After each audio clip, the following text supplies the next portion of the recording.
Halo, Assalamualaikum warahmatullahi wabarakatuh. Kembali lagi bersama saya, Hari Akbar Sugiantoro, di dalam video pembelajaran series MPR.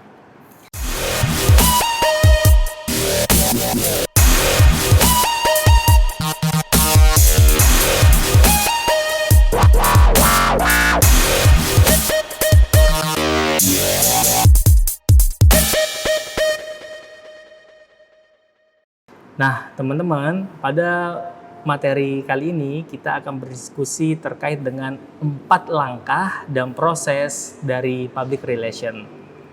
Nah, apa saja sih langkah atau proses dari public relation? Kita bahas satu persatu ya, teman-teman. Nah, menurut Kutlib ada 4 langkah atau tahapan proses public relation. Yang pertama itu fact finding atau identifikasi masalah. Nah, di dalam tahapan ini teman-teman, seorang PR harus dapat menemukan fakta-fakta terkait dengan opini atau sikap di dalam stakeholders terhadap institusi atau organisasi yang dia wakili. Nah, di dalam tahapan ini juga seorang public relation atau humas harus mampu mempunyai tingkat analisis yang tinggi terhadap pengumpulan fakta-fakta yang ada di lapangan tersebut. Bagaimana seorang humas mampu memetakan opini-opini yang muncul di masing-masing stakeholders. Nah, tahapan selanjutnya adalah tahapan planning dan programming. Nah, di tahapan ini, tahapan perencanaan dan penyusunan program kerja merupakan upaya yang dilakukan untuk menentukan langkah selanjutnya yang sejalan dengan kepentingan publik.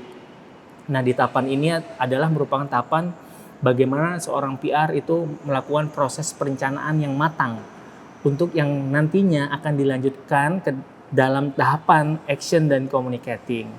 Nah, di dalam tahapan action dan communicating ini bagaimana proses ini merupakan tindak lanjut dari proses pengumpulan fakta, proses perencanaan, hingga akhirnya dari proses yang matang tadi dijadikanlah sebuah strategi atau membuat program yang matang. Di mana program yang matang tersebut itu diambil dari berdasarkan kebutuhan atau berdasarkan dari fakta-fakta atau temuan-temuan yang ada di lapangan yang berupa tadi opini, sikap, dan sebagainya tadi. Nah, di tahapan ini harapannya agar program yang dibuat tadi itu dapat mengubah sebuah opini publik.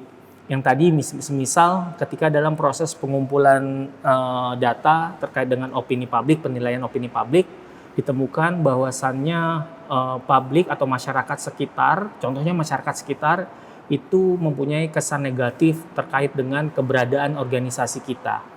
Nah, harapannya dengan kebijakan baru tersebut itu akan merubah opini tersebut yang tadinya dari negatif menjadi positif, yang tadinya buruk menjadi baik.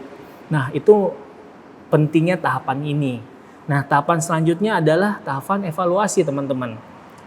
Ingat, di dalam proses manajemen pasti diakhiri dengan tahapan evaluasi. Nah, di tahapan evaluasi ini merupakan tahapan penilaian hasil dari awal ya hingga hasil akhir, di mana di dalam proses ini melihat sebuah keefektifan dari sebuah program.